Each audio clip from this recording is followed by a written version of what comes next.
Yeah, today I'm going to share some results with you from a project that we're running with DPI, New South Wales DPI, which is using genetics to reduce methane emissions in beef cattle. This one I assume is right. So just a bit of an outline of what I'm going to be discussing today. First of all, briefly addressing the question of why the livestock industry is interested in reducing methane and why using genetics is a possible solution. Then briefly the results so far from our cattle methane project and some thoughts on where to from here for the beef industry with regards to methane emissions. So one point I'd like to make, and I don't think as a livestock industry we make this point often enough, is that our livestock, and mainly our cattle and sheep, are really important because they make use of arable land which is not able to be used for other reasons, and convert grass into nutritious food such as meat, and also valuable fibre products such as wool. So they play an important role, and we really need to try and make that point, particularly to people outside agriculture, about the important role livestock play in using parts of land that's not meant to be able to use for any other purpose. However, a byproduct of this conversion of grass into meat and wool products is the production of methane. And the point I'm going to make now, and if you don't take anything else away from my talk today, this is the fact you can take home. 97% of methane comes out the front, not out the back. So 97% is a burp. So we're working with burp busters here. We're not doing the fart busters. So that's always a novel fact that people seem to enjoy. So that's your fact for today to take home. We're dealing with burps. So the production of methane is purely just a byproduct of this conversion of grass into meat and wool products, for example. So why is the beef industry in particular, livestock industries, but really the beef industry in our case, so interested in reducing methane emissions, and why is it giving it priority as a research area? And first of all, from an efficiency point of view, the production of methane really is a waste of the feed energy that we're putting down an animal's throat. Methane has a high energy content. About 8% of the feed energy that an animal consumes is lost as methane, and that's equivalent to approximately a loss of a month's worth of feed energy. So where we're looking at trying to make things as efficient and increasing our productivity, this is certainly an area where we can make improvements to try and reach our goal, as Heather said, of in 30 years' time doubling the amount of beef that we produce and making better use of our resources. Another reason why the beef industry is interested in reducing methane emissions is that it is included, agriculture's contribution to the greenhouse gas emissions is included in our Australian greenhouse gas accounts. You can see from this table here that currently agriculture contributes about 16% of the greenhouse gas emissions, which as a benchmark is roughly similar to the transport industry. So this is not insignificant. Depending on which political party wins power in a couple of weeks, will determine how agriculture fits into whatever scheme may be adopted by whichever political party wins. So that's all up in the air, but it's certainly, we can't hide from the fact that it's an issue we have to address. And if we look at the contribution of livestock, it's actually around 10%.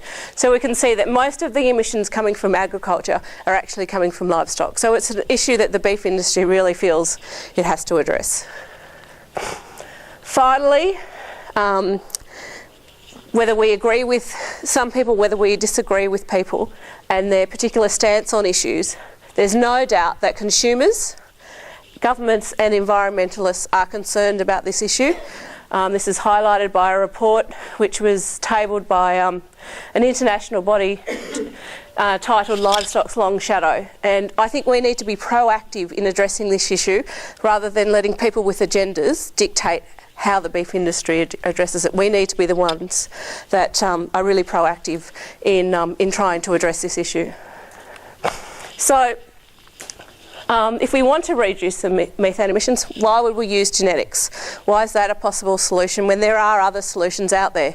And there actually are feed additives available today which can be fed to animals that will reduce methane emissions.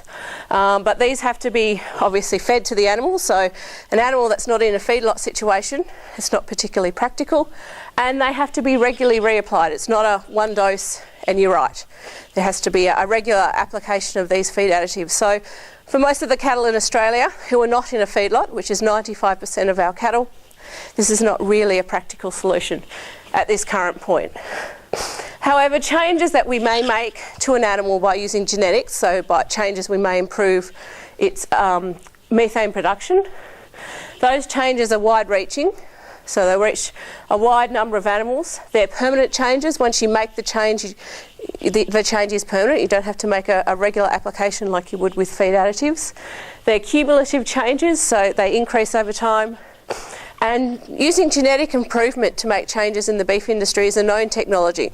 Most people are familiar with, when they go out to buy a bull to select for their herd, EBVs that are available for growth traits, fertility traits, carcass traits.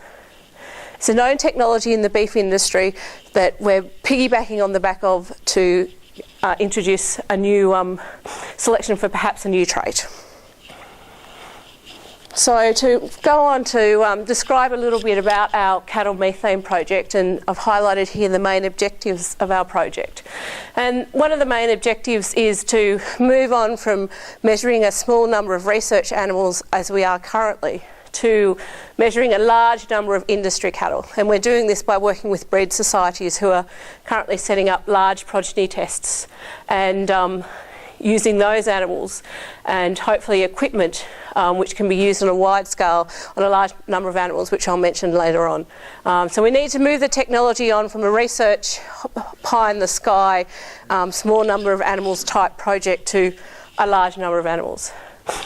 One of the questions we're trying to address is are methane traits heritable? So is superiority in methane production passed on from a parent to its offspring?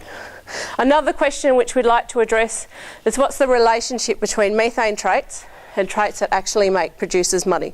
No one would advocate selecting for lower methane production if it meant you had no growth, no fertility, no carcass. But until we can quantify those relationships, we can't make those judgments. So yeah, we may need to maintain productivity, but we also need to keep in mind sustainability. And the ultimate goal of the project is to provide beef producers with genetic tools to be able to lower methane emissions in their herd by, for example, selecting a bull with an EBV for lower methane if they wish to do so, if that is their particular aim. So a little bit about the facility that we're using and so where the animals are tested. The animals are born and bred on the Trangie Research Station and then taken up to Armidale in northern New South Wales where they're tested for methane. This is the largest beef cattle methane test facility in the world. We have 10 individual open circuit respiratory chambers here made of perspex, as you can see, and the animals are, so we test 10 animals at a time and they're in those little chambers for 48 hours, so we get results over 2 days. Just to give you an idea, you can see an animal moving down the corridor there towards one of the chambers, and you can see here the animal in its little chamber thinking about eating some food, I think. That just gives you a bit of an idea of what we're talking about with this methane facility. And obviously this is just ideal for a research project. This is not something you could ever take out on a wide scale to industry. We need much more work on other technologies to measure methane rather than this intensive measuring of methane in chambers. So the traits of interest that we're measuring in these chambers, when an animal's in there, all gas outputs from that animal are measured, and one of those just happens to be methane. So the trait of interest coming out of that is methane production of the animal, and that's in litres of methane per day, so that's averaged over 2 days for the 48 hours that the animal's in there. But as someone said, I think it was Michael said earlier, we're actually not interested just in methane production as a whole, as the trait. We know that methane production is actually quite well related to feed intake. The more an animal eats, the more methane production they'll produce. Conversely, the less an animal eats, the less methane production they'll have. So if we just simply selected for methane production, we could be indirectly selecting for animals that eat less, which perhaps would grow less. Obviously, that's not going to make anyone any money. So we've also looked at 2 further methane traits which are simply an adjustment of this methane production. The first one is adjusting methane production for intake. So that's we term that trait methane yield, and that's simply litres of methane per kilogram of dry matter intake, or basically per kilogram of feed that the animal is eating. So that's methane production adjusted for the inputs into the animal. And the other one is the trait termed methane intensity. And that was one I think Michael was referring to, that when the equivalent in dairy is methane production per kilos of milk, because that's the output in dairy. We're looking at here as our output litres of methane per kilogram of weight. So the output here obviously is the weight of the animal. So the results we have so far on the 530 research animals that we've measured are in this table. The 3 traits that I just went through, the results are presented here. The average value for those 530 animals, and the standard deviation, which is just a measure of the variation associated with that trait. The minimum and maximum record that we've observed for those particular traits. What you can notice for all 3 traits, we've observed a fair amount of variation. The question in this project obviously is how much of that variation is due to genetics, so how much can we use from a genetic selection point of view to make decisions and pass on to our progeny. And this is what this value here is estimating. This is the heritability, and the higher the heritability, the more amount of variation in that trait is associated with genetics. You can see that the heritabilities for these 3 traits are approximately 0.2 or 20% of the variation is due to genetics. This is not insignificant. It's certainly saying that there's a lot of other factors other than genetics explaining the variation. But as a benchmark, these are not dissimilar to some of the heritabilities that are current for traits like growth traits. Growth traits, weight traits in most of the Bos Taurus populations, probably about 0.3, 0.4. So this is not that much lower than those traits. And I think most geneticists would tell you that a heritability of 0.2, there's definitely potential there to make selection decisions to buy bulls with lower methane and produce progeny with lower methane, if that is what you would like to do. So these are the first heritability estimates in the world for beef production. So these are, and they're also very preliminary heritability estimates. As a geneticist, I'd be happy once we got 1,000 animals, 1,000 records. We're halfway there. So I'm not going to go and bet my house on it yet. I have, but I haven't presented them because for 530 animals, they wouldn't be worth putting up there. They would change, I can tell you that now. I wouldn't bet anything on those. So to summarise the results so far and answer some of the questions I said we had in this project, can we use genetics to reduce methane emissions? And the early indications are yes, that there appears to be an amount of variation that is under the control of genetics, so we could use genetic improvement. However, we need more records. And what are the implications for profit? So if we did select for lower methane production, what are the implications that would have for profit traits? And the early results, as I mentioned, the gentleman asked, have I got genetic correlations? Yes, I have. Early indications are there's no antagonistic relationships between methane production and growth traits or body composition traits, but it's very, very early days, and I wouldn't be presenting any of those until we have far, far more records than we have at current. So where to from here for this project and for the beef industry with methane production? Well, what we really need to do in the lifetime of this project is move from the research phase through to industry implementation, and that's a big focus of this project. We also need to get a better understanding of relationships with the traits that affect profit, and that will come over time with more records.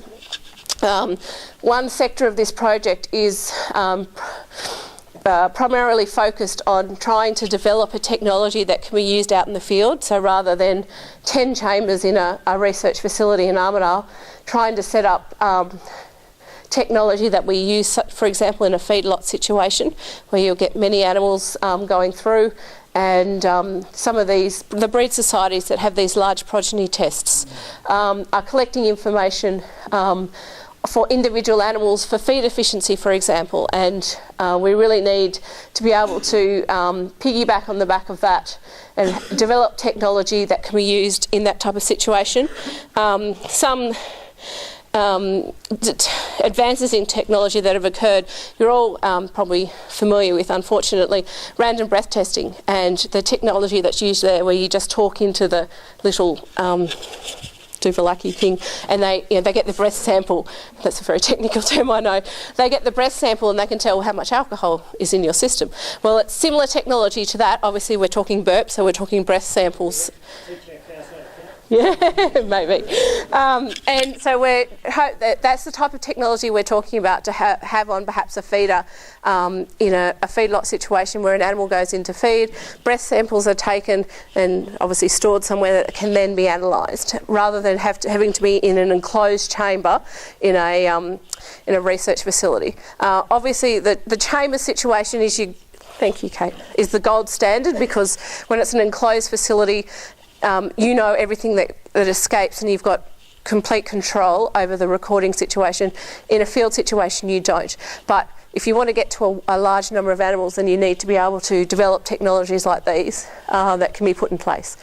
So there's a whole subsection of this project that's dealing with that and is moving along in developing that technology, and that will hopefully lead to large-scale testing of industry cattle, and perhaps in 4 or 5 years' time, the development of a methane EBV, which would be available to producers, and perhaps the development of a dollar index, selection index by a breed society, which might be termed environmentally friendly, with methane EBV being one of the components of that selection index. So the benefits to the beef industry of being able to use genetic improvement to reduce methane emissions. If a producer wishes to do so, certainly they would have the ability to then buy and breed for buy a low methane bull and breed for low methane progeny. And again, depending on which particular political party is in power, currently I think the scheme is the Carbon Farming Initiative, where they could apply for carbon credits if they could show that their herd had lower methane emissions because they were using a low methane bull. That may all change on the 7th of September, depending on who gets in. However, my thoughts are that this is all these type of ideas of these benefits to the beef industry, it's really going to be greatly dependent on financial incentives, and that comes down, I guess, to the price of carbon. I'm not sure what it is at the moment, but it's not very high. So the incentive to focus on breeding, particularly for a low methane animal when there's a lot of other traits to think about for very little reward in terms of the price of carbon, is probably fairly low. However, if that changes, obviously the incentive to include a trait like methane into your considerations when buying a bull may be a lot higher. Where I see there may be a niche for this type of scenario is if somebody wants to set up a niche market or niche marketing for their beef. If they want to be able to sell to a supermarket or to consumers with their beef marketed as greenhouse gas friendly beef, obviously to be able to show that they're using low methane bulls would give them some, and if consumers are willing to pay for that. And I actually could see that may happen. I don't think everyone would do that, but there would be some people who would be interested in that and discriminating their product in that way, and it may be useful. But I think until we're a bit more certain about financial incentives to do with prices of carbon, that it will be just those niche marketers who will be interested in this type of scenario. And just finally, to acknowledge first of all my co-authors on this paper and this work, and also the funders of this particular project, primarily the Federal Department of Ag, Fisheries and Forestries and MLA, but all the other people are collaborators in this project. Thank you. Any questions?